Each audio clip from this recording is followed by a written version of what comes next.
নমস্কাৰ বন্ধুসকল, মোৰ নতুন ফেচবুক পেজলৈ ইউটিউব চেনেল আপোনালোকক স্বাগতম জনাইছোঁ। মই হ'লোঁ নিউমৰলজি বাস্তু এষ্ট্ৰলজি এক্সপাৰ্ট গৌৰৱ বৰা। আজি মই আপোনাক নিউমৰলজিৰ বিষয়ে কিছু ক'বলৈ আগবাঢ়িছোঁ। নিউমৰলজিত প্ৰথমতে আমি উলিয়াব জানিব লাগিব root personal number, root number, তাক মূল্যাংক বুলিও কোৱা হয়, আৰু ডেষ্টিনি নাম্বাৰ, তাক ভাগ্যাংক বুলি কোৱা হয়।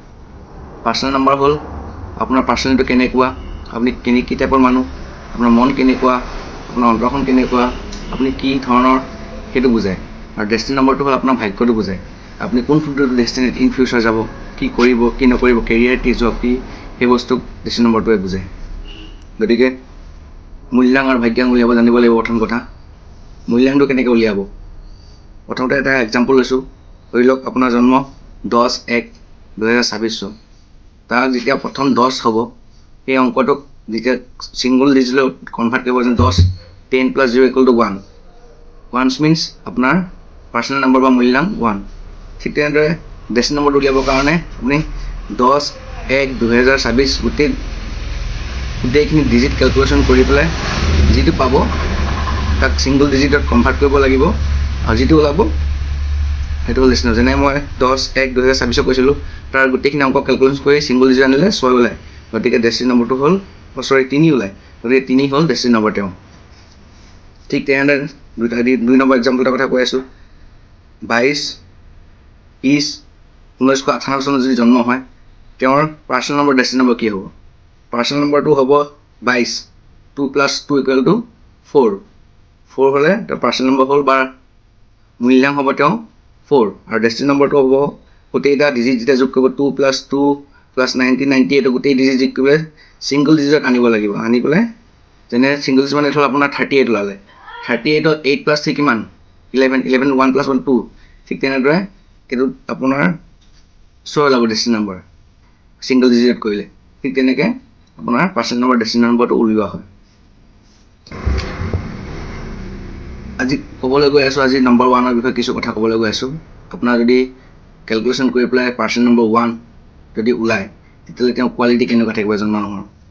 যদি এজন মানুহৰ গোটেই পাৰ্চনেল নম্বৰটো বা মূল্যাংক যদি 1 হয়, সেই মানুহজনৰ লিডাৰশ্বিপ কোৱালিটি থাকিব। প্ৰথম কথা, তেওঁ ইণ্ডিপেণ্ডেণ্ট হৈ ভাল পাব, নিজকে স্বাধীনতা থাকি ভাল পাব, আৰু চেণ্টাৰ অফ এট্ৰেকশ্যন থাকে খুব। তেওঁ মানে য'লৈকে যায় ভাল পায়, মানে ভাল পৰিৱেশ এটা সৃষ্টি কৰে। মানে চবেই তেওঁ নোচোৱাকৈ থাকিব নোৱাৰে। তেওঁৰ এটা কোৱালিটি থাকে, দেখিবলৈও ধুনীয়া হয়, ছেল্ফ মটিভেটেড হয়, কনফিডেণ্ট থাকে, ৰেছপনচিবিলিটি থাকে, এনাৰ্জেটিক হয়, আৰু ডমিনেটিং টাইপৰো কিছু ক্ষেত্ৰত দেখা যায়, কিন্তু ভাল ৱেত দেখা যায়। যেনে কোনোবাই বেয়া কাম কৰি আছে বা বেয়া কৰিবলৈ গৈ আছে, তেওঁক ডমিনেট কৰিব বিচাৰে যাতে ভাল এইটো কাম কৰিব নালাগে। তেনেকুৱা কৰিলে নম্বৰ 1 থাকে। কিং টাইপৰ নেচাৰ এটা পোৱা যায় নম্বৰ 1, যাৰ পজিটিভ থাকে।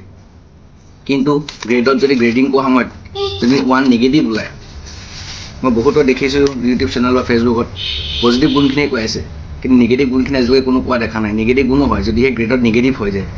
গ্ৰেডিং উলিয়াব জানিব লাগিব। সেইটো বাৰু পিছতকৈ মই চবকে শিকাম, বা মই নিজেও এক্সপ্লেইন কৰিম কেনেকৈ গ্ৰেডিং কৰিব লাগে, বেডিক গ্ৰেড কেনেকৈ কৰে, লুচু গ্ৰেড কেনেকৈ কৰে।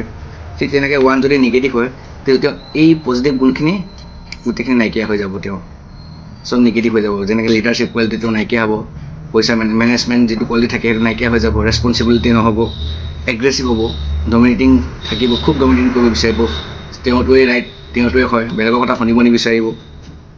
ডিক্টেটৰশ্বিপ কোৱালিটি থাকে তেওঁলোকৰ, 1 নিগেটিভ হৈ যায়। পাব্লিকৰ ওচৰত যাবলৈ লাজ কৰে, পইচা বেছি খৰচ হয়,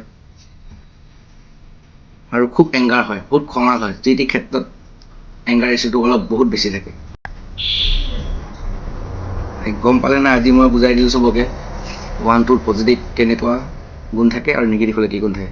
কিন্তু আপুনি ট্ৰেডিং কৰিলেহে গম পাব যে 1 পজিটিভ নে negative. Personal number, destiny number চাই আপুনি গম পোৱা নাযাব। কিছুমানৰ ৰুট নম্বৰ 1 থাকিলেও যদি গ্ৰেডিং কৰোঁতে যদি ডাবল 1 বা মাল্টিপল 1 থাকে এখন গ্ৰেডত, তেতিয়াহ'লে তাক নিগেটিভ কোৱা হয়, 1 নিগেটিভ।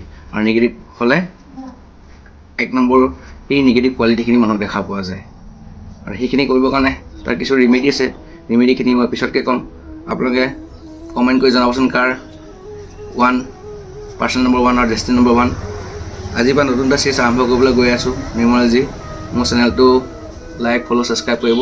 যাতে সকলোৱে ইংৰাজী শিকিব পাৰে মই চবকে শিকাই যাম ষ্টেপ বাই ষ্টেপকৈ থেংক ইউ ধন্যবাদ